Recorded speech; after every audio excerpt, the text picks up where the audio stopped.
everybody. Today is the last of our lunchtime learning sessions, and our talk today is going to be an in hindsight interview with some veteran homeschoolers about what it's like to be finished homeschooling and and what things we wish we'd known back then that we know now. So you might be surprised, when I last did a session like this with another set of mums, some of the things that came out were quite surprising. So firstly, I'll introduce you to Belinda Letchford. Do you want to just give us a quick summary of how long you homeschooled and how many kids you have and where you live? Sure. Hi, everyone. We live in the far north of Western Australia. We have 4 children who are all adults now, and we homeschooled around 20 years from prep through to year 12, and then supervised or supported, probably is a better word, some adult learning, remote adult learning as well. Was that the only question? Yeah. And Annette, this is my lovely friend Annette. We've actually known each other since we were about 17, and she moved up here and all of our kids became friends. My daughter would say that Grace was, if we're saying names, would be her best friend, I'd say. So Annette, how about you introduce yourself? I have 5, or my husband and I have 5 kids. Louder. And we've homeschooled probably for about 20 years. The eldest 2 went to school for a couple of years, and then got to be louder. We pulled them out.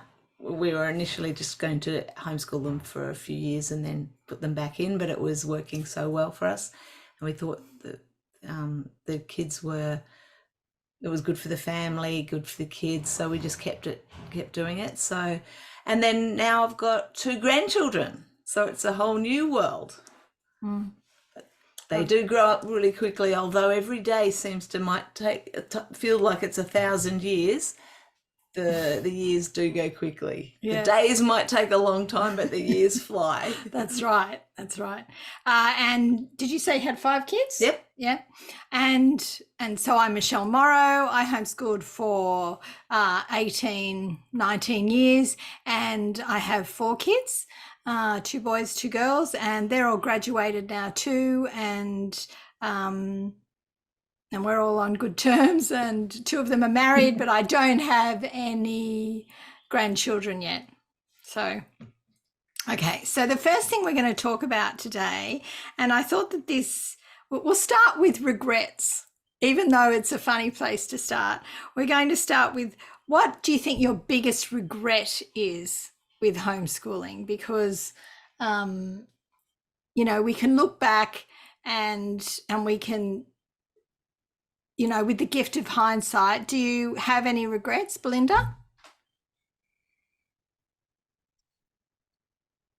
I don't really, which part of that is personality. I just kind of move on and accept my past and decisions and so forth. But one of the lessons I've learnt is to remember why I made the decisions when I made the decisions. And so I don't judge my past based on what I know now. And so, yeah, I'm sure I did things that I would do differently, but that's different than regret. And I think we have to maybe guard our hearts that we don't sink into regret, but that we move and grow. So I don't know that I have regrets, but that might be just how I process stuff. If you asked if I made mistakes, then I would have to say yes. What about you? That is a brilliant answer, Belinda. I would say I would echo that. There were a few things that I would do differently. I would be more relaxed. Now that I go into homes where young mums are homeschooling, and I see how much freedom, or in particular ones that I'm thinking about, I go, wow, I think I was a bit too structured, a bit too measured. However, that's just my coping mechanisms with 5 children, with the eldest being 6. So I think I needed a fair bit of structure just to survive. But when I look at these young ones coming through that are homeschooling, I go, wow, if I had it all again, I'd probably relax it a bit. And yeah, I think I would do things a little bit different, like not quite so structured. Having said that, yeah, I think the result was still great that we were homeschooled. It's not that, oh gee, you wrecked your kids by right. homeschooling. They are so fruitful. Their lives are so rich and full, and I think that a large reason why that would be is because we spent so much time and they grew up happy and confident in a very safe environment. So yeah, a few little tweaks, I'd be with you, Belinda.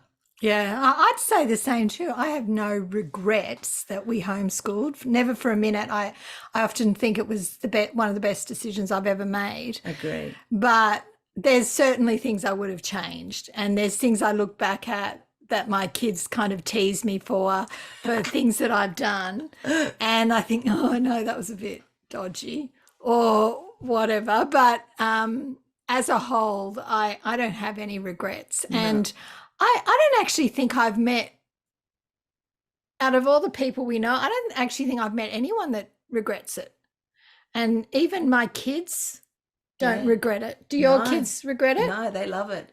They love it. They loved that they had the chance to grow up at home. And yeah, there'd be times when they'd say, oh, I didn't like doing this, or laugh at, ridicule us, why did we do that? But the fruit in their life now is so rich and so worth it. So that's, I can't encourage young mums enough that it is worth it. Although you sometimes are tempted to compare yourselves to a flash school curriculum or the flash equipment that they've got at school. Yeah. You just can't, it's only an imitation of what happens in a home and real learning. So they're only implementing an imitation of the real thing, and you guys are doing the real thing. Okay, well, that leads me into the question, why do you think you have no regrets? What's some of the biggest benefits to homeschooling? Belinda? I'd say the relationship that we have as a family, and the memories that we were able to build with each other. And I know families who don't homeschool have memories and relationship and so forth.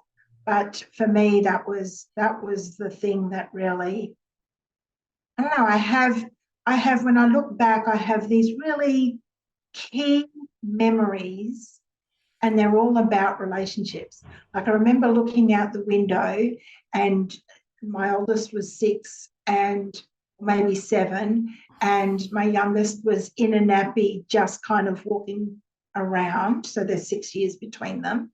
And the youngest was playing on the swing, or the 2 boys were playing on the swing. And I remember thinking that they wouldn't have that relationship if we were going to school at this age, because Josh, the oldest, would be at school and he'd come home at 2:30, tired and cranky, and I would have had to wake youngest up from his nap at 2:30, and he'd be tired and cranky. But here they were at 12, just before lunch, playing on the swings together. And so I just have these little memories of relationship time that was our family lifestyle, and they're really precious. Yeah. What about you? So the question was, what are some of the benefits you think? The benefits is that you can get to know your child because you're with them more than, for many, many hours. So you get to know them. You because you know them better than anybody else, you can help them. Because you love them more than anybody else, you are motivated to help them. That's a big benefit, because you haven't given your children over to the government or another institution to raise them in the best hours of their day. You've actually got them. So you can drop little pearls of wisdom in, when, or even just life skills into their life and into their worlds, without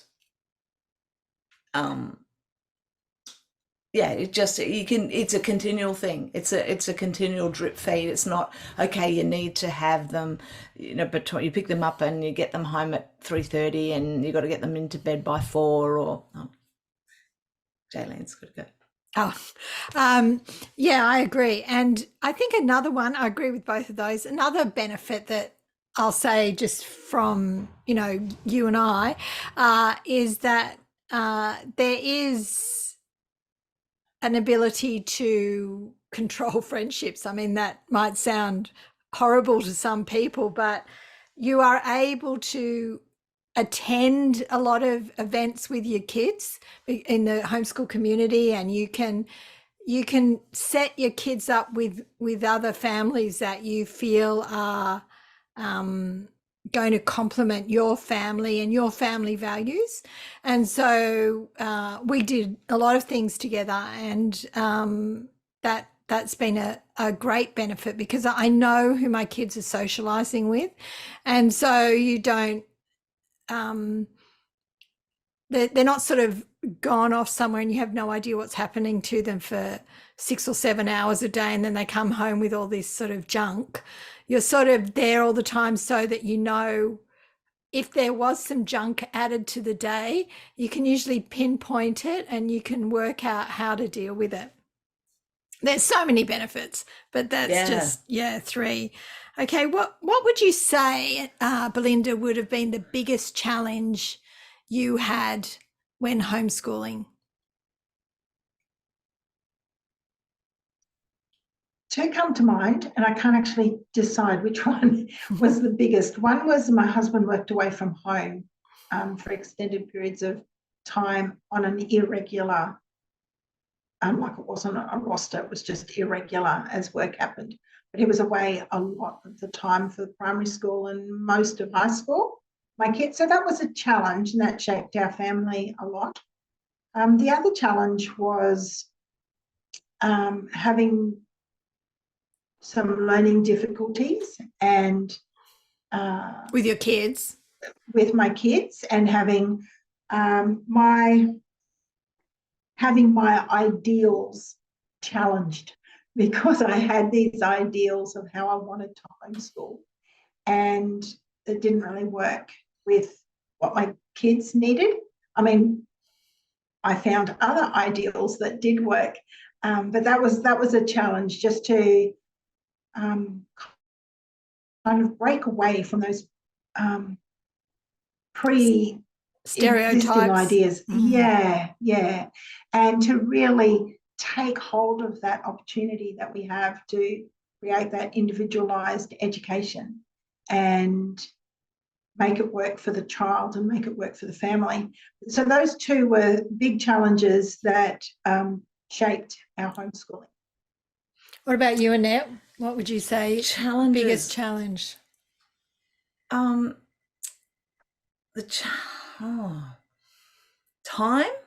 Time, feeling like, are you going to have time to get everything done? And it was the time. Can you instruct them? Can you encourage them? Can you take them to the various places? Can you still, it was a juggle. I felt, that's why I would say, in hindsight, relax. So it was the time management, getting organized, then having energy reserves to be able to implement everything you wanted. So I think the challenge was to try and find the priorities. What are the most important? Because you cannot do everything.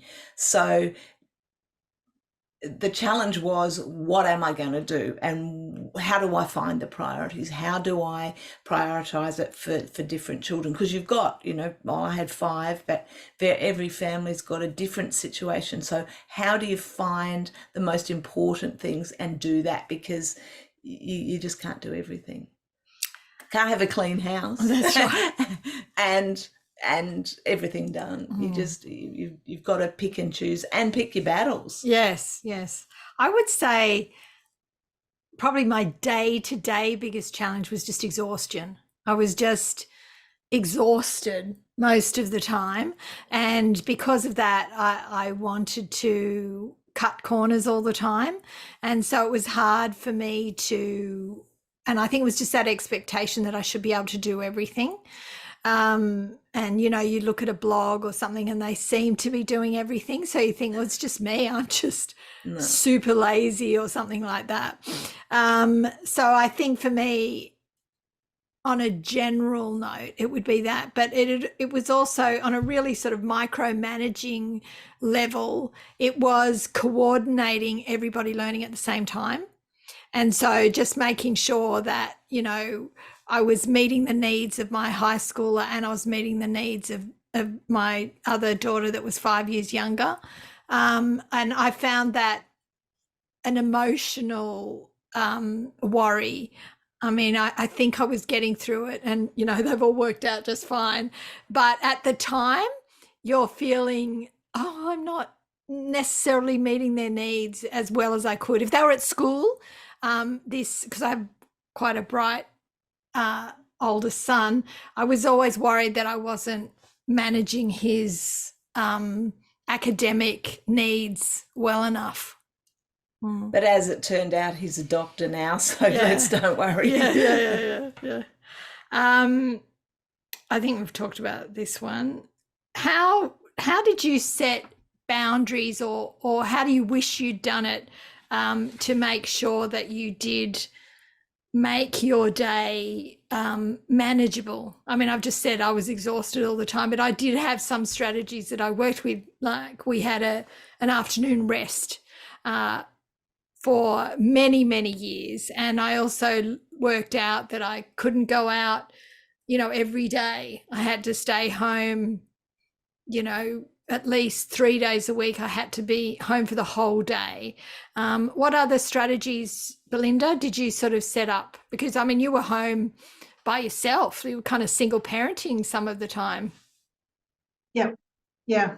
So I had a friend who I would often phone, and I never realised, but I would often phone her at 5 o'clock in the afternoon, and she would say, "Oh, Pete's away today or this week." And I'm saying, "Yeah, how'd you know?" And she goes, "You phone me at 5 o'clock every day when he's away." And so having those friends that, that I could, that supported me, even though, they weren't homeschooling friends. So that was a big thing. But we also had a rest every day after lunch. We had a rest, and that was my time. And I was going to say I disciplined myself not to do housework, but it wasn't really hard. Like craft, housework, I was able to put aside the to-do list for an hour for something that filled my soul. And so that was very strong habit right through. Even once they became in high school, we still had that rhythm, though they didn't necessarily rest. They just weren't allowed to interrupt me. So that was a really big thing that we did. We also homeschooled with the more directive learning in the morning and more exploratory in the afternoon, and they were encouraged to be independent because they were pursuing the things that in their passions in the afternoon, project-driven stuff. And so that gave me that's when I did my housework and office work and things like that was in the afternoon. So by managing my time, but taking that hour to myself every day, I think was significantly huge. Yeah, I agree. What about you? What would you say? any strategies you set up? Yeah, I like the idea of the academics or the books or the concentration as required in the mornings, and then definitely a rest time.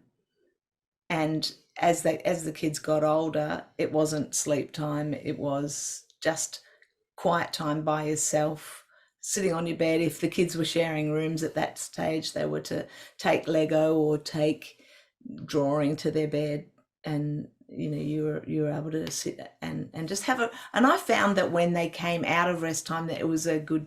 They were easier to play. It was easier for them to play well together. So everybody just needed a little bit of a break. We've got a question. Someone said, what does nap time look like? And I think that you've explained it for us. It was just an hour where everybody had to do go into their room and just have some time. So when I had a baby, I was feeding the baby on my bed, and I just fell asleep. Probably fell asleep many days for like 2 hours because I just crash. And when they didn't want to sleep anymore, they would just take a pile of books into their room. And like Belinda, when we grew out of sleeps completely, there was still just time where it was like permission for me to be by myself, and not do that. But yeah. All right. So let's just get on to another question. Okay, let's talk about academics, because when I was in the last session, some of the people that I was with had more of a felt that they didn't feel like they'd done academics as well as they could have. I know for me, I feel pretty confident that we did our academics well, but there's still things that, gaps, I suppose, that they have, and they didn't go through the school system. So there's definitely things they didn't do. And one of the things that my oldest son said to me is he didn't feel like he learnt study skills, because he, all these kids who sort of cram for exams. Well, we didn't really do exams, so he didn't have that cramming for exams. And I know, Belinda, I was at the Mum Heart conference. Tell the story before you say about academics of your son getting the D and going back to the. That is very funny. Yeah. So we were away and left the kids up here. Pete and I had gone away for a week or so down south, and we get a message from Josh. He was just gutted, and he sent this message that he'd got his results back from his first assignment, and it was a D. And at uni, sorry, yeah. And so he was doing it externally, and he was just gutted. And so we talked to him through it, and pep talk. And then the next day he sent us a message going, a D means distinction. I love that. So how do you feel about academics, and the way you sort of taught them? Do you have any regrets, or do you sort of? Yeah, I have regrets about math, and that's about it. I feel that we got stuck into a bit of we should use this program because it's the best. I don't know who told me it was the best, but we invested in it and we stuck with it. And by the time I got my head around maybe math could be done differently, it was nearly too late. Well, that's what I told myself back then. I'm not sure if I would agree with that. But overall, we put academics definitely down the pecking order of our homeschool priorities. And And when I look back now, and when I see where my kids are at and what they've done and what they've struggled with, I would do exactly the same again. And I feel that when you have a full life, the kids are learning stuff.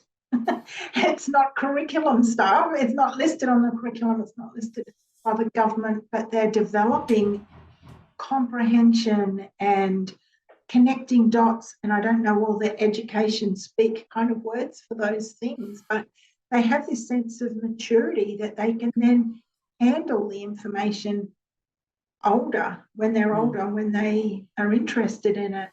And they have an awareness of the world and the people in it, and an awareness of themselves. And as a Christian family, their awareness of their relationship with Jesus and their siblings, and all those things were so much more important than academics. And so I'm pleased that we put academics down the list a little bit, but at the same time, I felt we were responsible to be responsible parents. We had to teach our children some academics, and so we were also diligent with the academics. It just, a priority. You can only have really one priority. It's a word game, really, whether you can have more than one priority. But academics came down a bit, but it still existed. What about you? What would you say about Definitely, academics were important because my husband and I thought if anything happened to either of us, or, imagine if we were in a car accident and mum and dad died, I wanted to make sure our kids were at a chronological age, because my brother would have taken them on and they would have gone to school. So I wanted to make sure that they could read, or that they were functioning at a grade 2 or a grade 3 level, even if it was just loosely. They didn't have to have done all the same subjects, but I wanted them to feel competent in their academic and what they were able to do. But then, having said that, now I wasn't like Belinda. It wasn't the highest outcome that I was looking for. But in hindsight, now looking back, because mine are all old and they're older and all adults, what homeschooling was able to do, and our way or method of doing it and having them at home, is if they wanted to find out something, they could do it. And now as adults, they can, and they do, and they've done well at like self-teaching, not that wouldn't be the word. What is it? Adult learning, I suppose. Adult learning. They can find out. It's not like I filled up a bucket of knowledge. They completed this grade 4, grade 5, grade 6, and that wasn't as much of importance to me as I want them to be able to know how to go and learn. I wanted them to be curious to learn. I wanted them to know there was a possibility they could do things if they wanted to. I wanted them, so they've taught themselves musical instruments, or they've taught themselves how to run a business. They've done these things that possibly they wouldn't have done if they didn't think you can do what you want to do. You've got time. Apply yourself diligently. A lot of it's character issues that you're working on, not just academics. So persistence, determination, integrity, those are really big. Completion. Yes, starting something, finish it. Enjoy the satisfaction of doing something well. Excellence. If you are doing sloppy work, well, no, that's not going to be, you're not going to get paid for that. If out in the big world, if you do a job, this is the standard we do it to. Or that was, am I answering the question? Yeah. No, I think so good. It's the confidence that you as mums have that I'll do the things that I know I have to do, and that is to teach my children to read, to apply themselves, even to do things they don't want to do. That's a discipline they have to do. Mum has to hang out the washing. I have to do this. I have to do that. Oh, I don't want to do the maths. Well, sucked in. You have to do some things in life that you don't want to do, but at the end of the day, if they have the ability to choose, they will do it. And as they grow up, you'll be surprised that they actually have benefited from that independence, not being just told, okay, now you've finished school, you've been in school for 6 years or 12 years, now go and do what you want. And they go, well, I don't know what I want. I've never been, as children, they've grown up knowing, okay, I want to learn about chess, or I want to do a science experiment, or I want to renovate the bathroom. I know this 15-year-old homeschooler who's renovating his house, the parents' house. I mean, I try and book him to come and mow our lawn and look after our garden. He is extraordinary. I think it's very important to give your kids an education. I think that there's a philosophy out there that they'll work it all out themselves, and I don't agree with that. I think that there's a lot of research that's gone into saying, these primary years are so vital. Yeah. And so I think it's really important to give our kids a good, rich education, but not necessarily what the government's offering. I don't know that that's a rich education. And so I think it's really important to expose them to great literature and give them lots of opportunities. And I think that we did do that. You were always very good at reading, those living books, and I would always ask Michelle, "What's a good book? I want my kids to be exposed to good," and you were always very good with that. So my kids. But one of the things I think that I've seen in graduate homeschoolers, which is amazing, is how many of them either have their own business or have pursued a passion that they got while they were homeschooling, and it was like their side job has turned into their real job. And so, for example, my son used to play Lego all the time, and then he would make these Lego movies after he'd finished his homeschooling. And then there was a couple of homeschoolers, and they'd all get together and they'd do these Lego movies together, and then they'd make movies together. Now, those three boys, one works for Disney, one works for Netflix, and the other one has his own film studio. They're all getting paid well. They've got real enviable careers, and they are so young. They're 24 years old, 25 years old, with these incredible careers, and they got them by their hobbies. I know your daughter, she used to make little clothes for her dolls, and she used to make clothes for her pet rabbits and her duck and her dog, and now she sews wedding gowns. She's got her own business.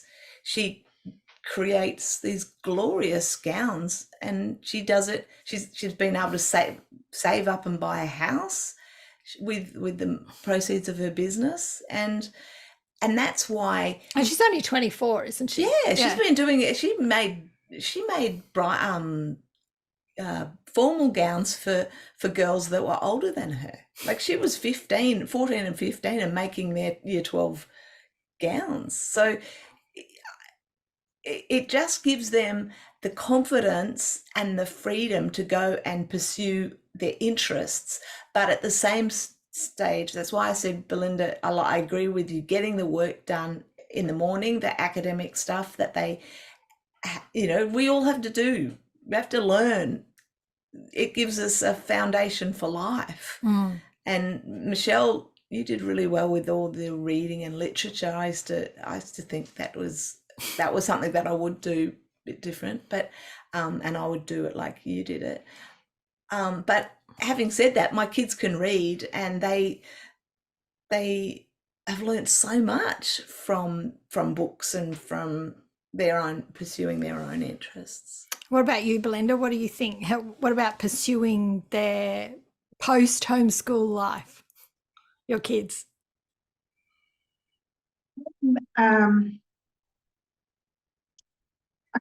I have, I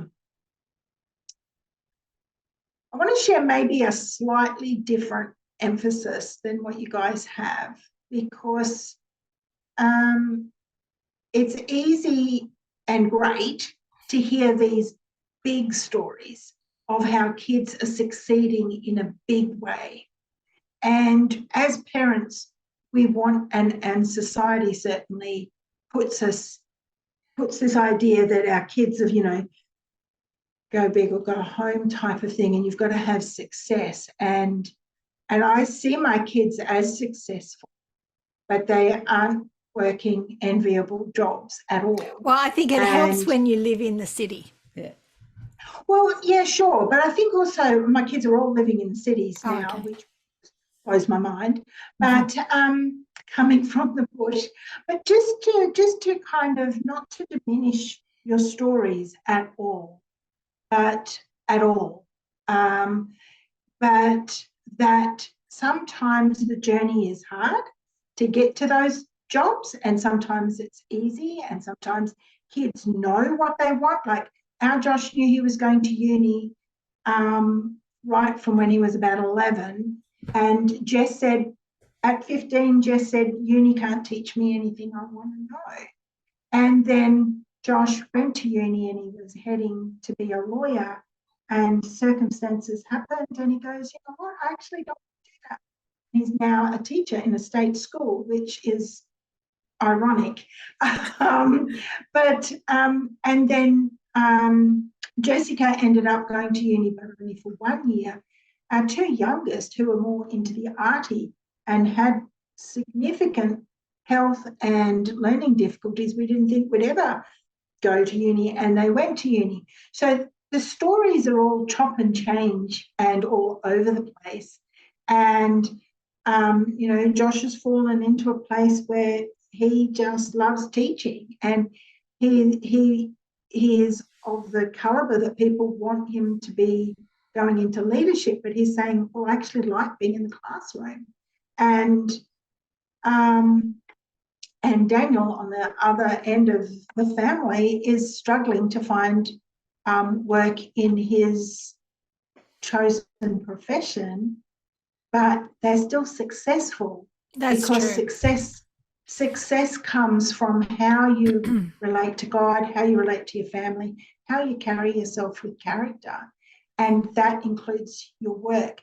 And so I think we need to hear in the homeschooling community, we need to hear that our kids struggle to get into uni, struggle to get into jobs, but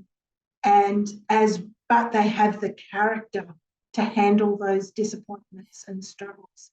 And so, I think my kids are great and are doing well, and I'm proud of them and all of that, not just because I'm their mum, but they're doing okay. And yes, and I do see the threads of their passions when they were kids.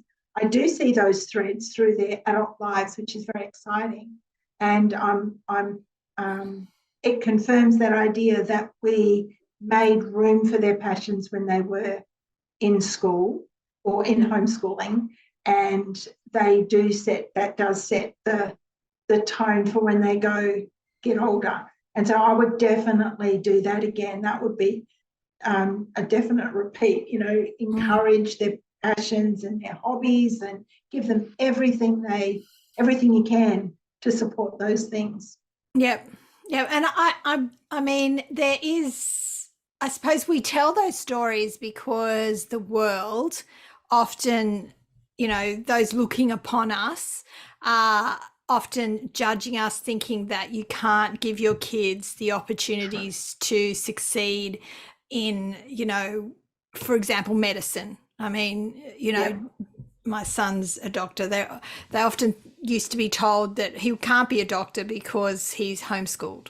And we just love that. Yeah. And but it's true. I mean, when you're, and one thing for all of you homeschool mums, when, and Annette and I still laugh about it now, you know, when you're in the thick of homeschooling and your life is homeschooling and you feel like you're just a mum or you're just a homeschooler or you're just this insignificant person on the planet and everybody else is doing something exciting and you're nothing because you're just a mum, but you are just doing the most incredible ministry to those children in such a way that it is so, you are pouring out yourself to your kids, and that pouring out is what is exhausting, and you don't really reap the rewards. And Annette and I laugh now because we're over it now, like we're finished.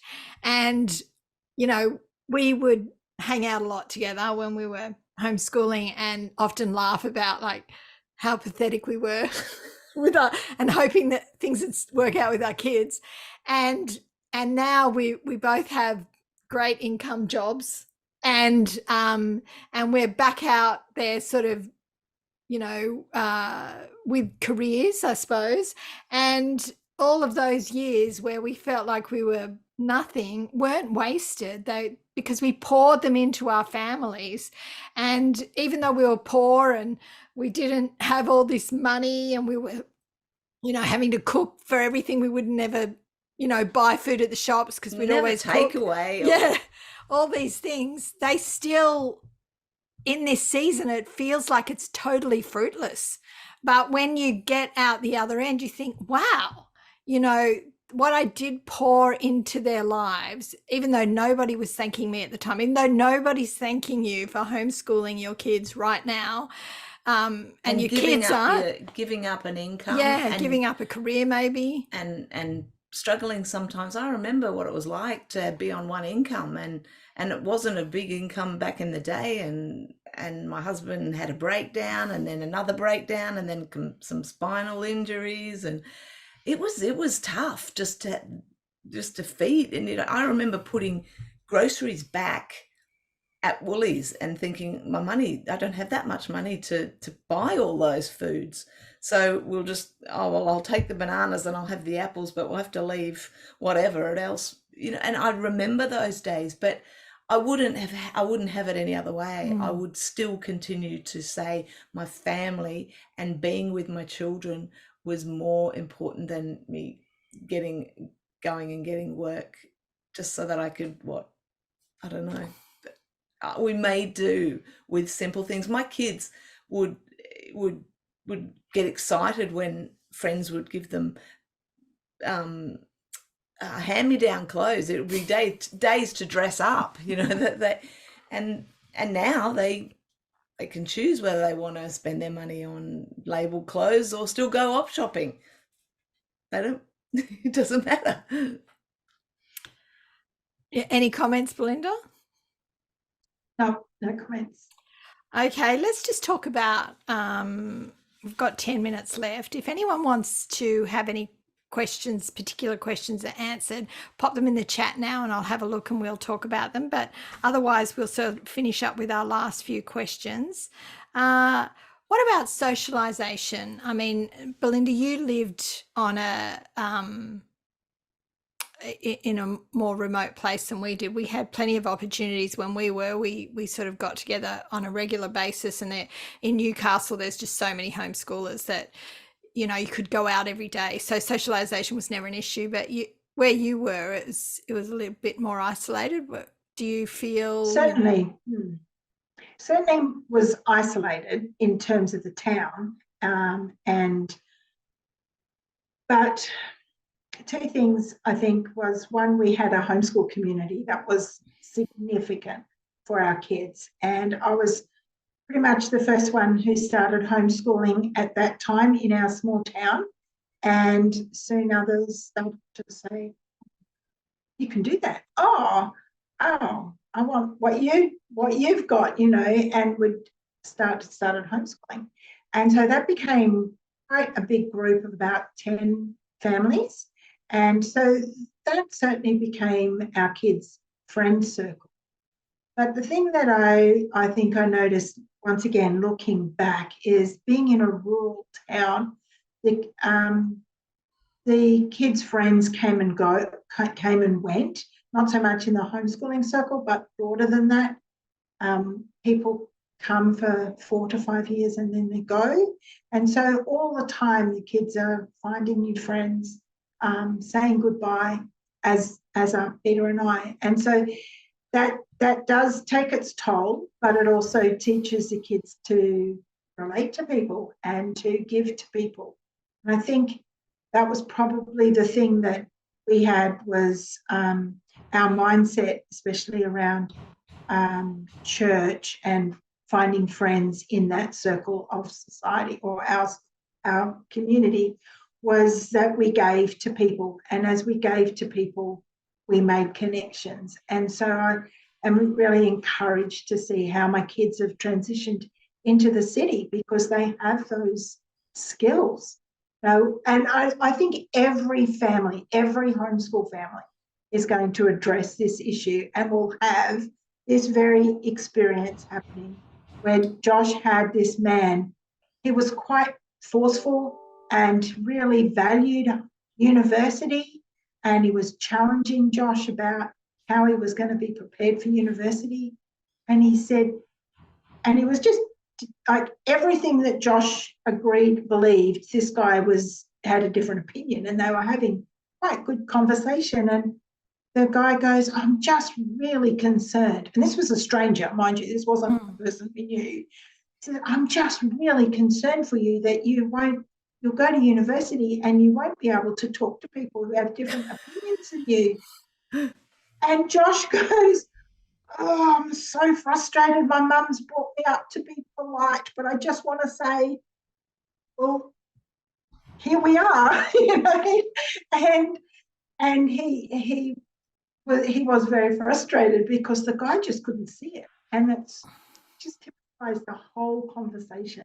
Even up here where it is remote, my kids had social skills because there were people around them that they connected with.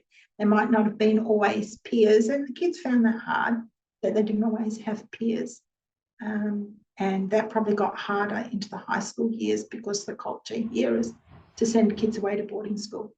So it's hard, but it's a perspective thing, and teach my kids to look out for other people is the premise for their social skills. That's so good.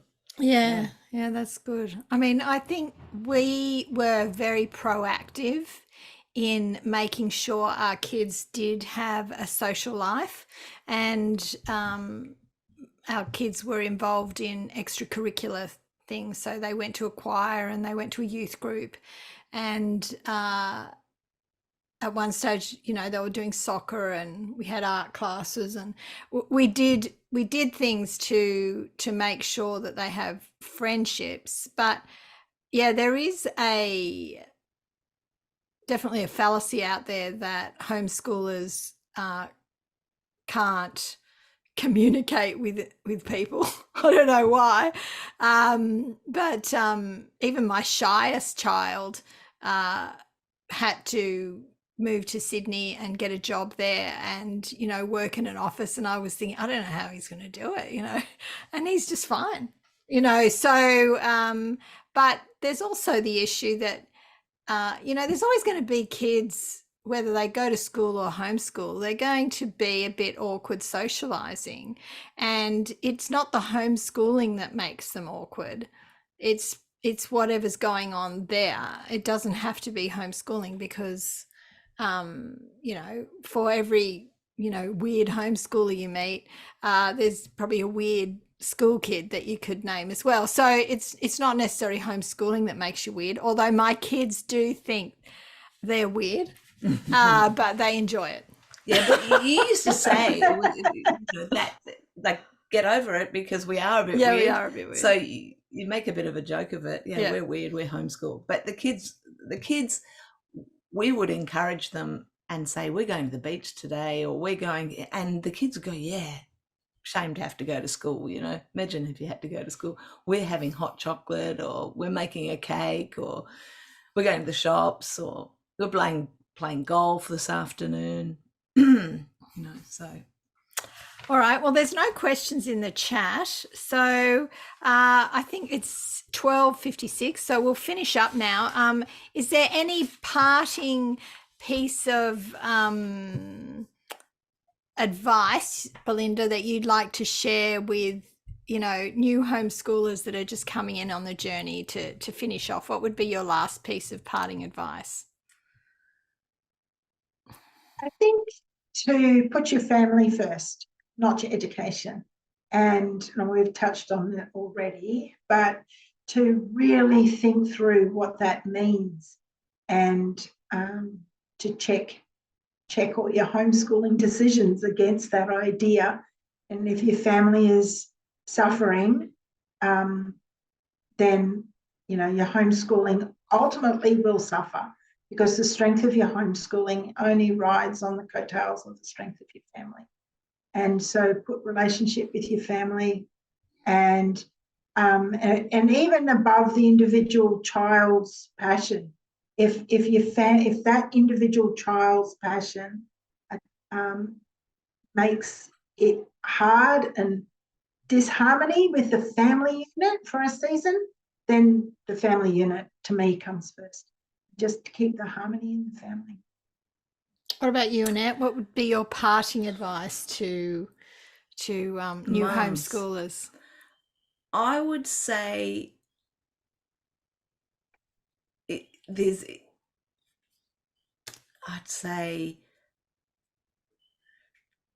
a responsibility on you mums to live a life, because your kids are picking up messages from you all day, every day. So do your best. Now, I'm a Christian, so I have a faith in God. So, and also, God doesn't expect me to be perfect. I just do my best. But as mums, our children are seeing us as we're a model to our kids. So if you want to raise children that are thoughtful and are kind and are God-fearing and you decide then you model it to your kids. If you want to have children that rise up and bless you, well, take care of your own parents.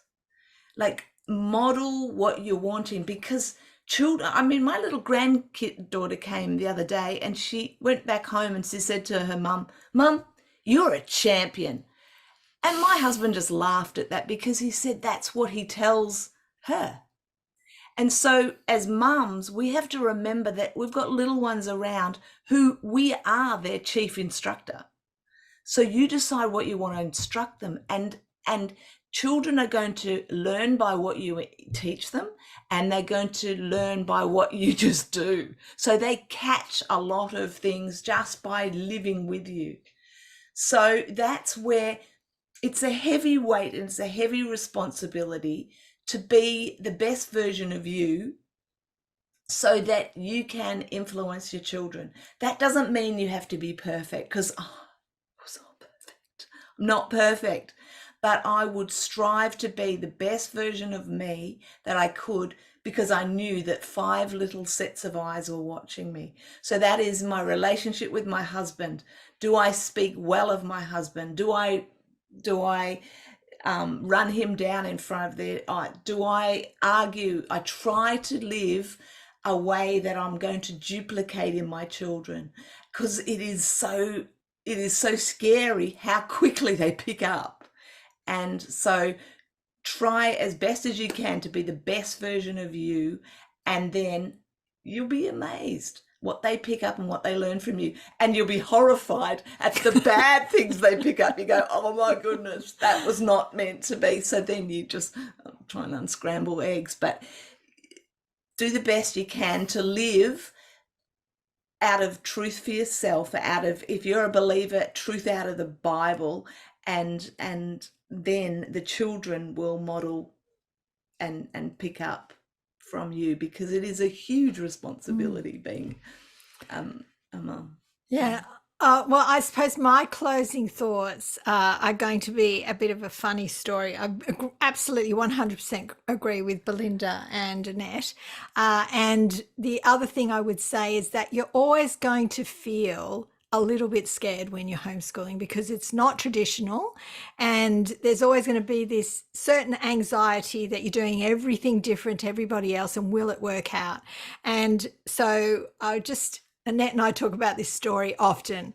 We were probably 10 years into our homeschool journey, and we were down at Newcastle Beach, and it was, a Tuesday or something, and our kids were swimming. I don't know if they were fully clothed in the water or they were just swimming. And we were sort of sitting back on the beach, and one of my sons was digging this massive hole all around the beach, and there was nobody there except us and the lifesavers. And we looked at each other and we laughed and we said, gee, I hope this works out, this homeschooling thing. Because we didn't know anyone back. Like, there's more people now that homeschool. We can say, it works. But when we were doing it, we didn't know any homeschoolers that had gone through. And so we were just sort of laughing, just saying, oh, really? We're taking a risk, aren't we? We really thought, I don't know if this is going to work out, but let's hope it does, and that's what I want to say. Even though you're scared and you might feel like, oh, I don't know if this is going to work out, somebody else would do a better job than me. No, you are going to do it. Persist. I mean, obviously there are some circumstances where, homeschooling isn't going to work, but you're doing this for the children's sake. And I will say, one of my kids did go to school for 4 years. The one who's the doctor, he went from halfway through year 7 to year 10. And, you're doing it for the children's sake. So at those times when you just feel like, you can't do it, just take a deep breath and just, try to realign your values and look at the reasons you chose to homeschool in the first place. And it's never going to be a perfect day. You're never going to have perfect days. So and you're the best person for the job. So definitely. Okay. All right, well, we'll finish off there. Thanks so much, Belinda, for coming. Now, Belinda has a podcast and a website, and is it belindaletchford.com? That's right. Yep, you'll find everything there. And so you can go to her website, and she has a newsletter, Heart Focused Parenting, and she has some, I've heard her speak at conferences and things like that, and she's touched my heart with many of the things that she said. So she's got some great stuff there for you. And well, if you want to sell your house, buy a house in Newcastle. That's what Annette does now. She's a buyer's agent. So what's your property? Wise Property. Well, what's the website? Yeah, Wise Property Buyer's Agent. Yeah. I mean, I don't know that you will, but we might as well give her a plug while we're here. So thanks everybody for coming, and you can find us more of these on our YouTube, My Homeschool TV, or our podcast on Spotify, My Homeschool Podcast. And we plan on filming some more of these, but they won't be live. So we'll set up some more live sessions in the future, but our next few ones won't be live. So thanks for coming, and we'll say goodbye to you all now. So bye, everybody.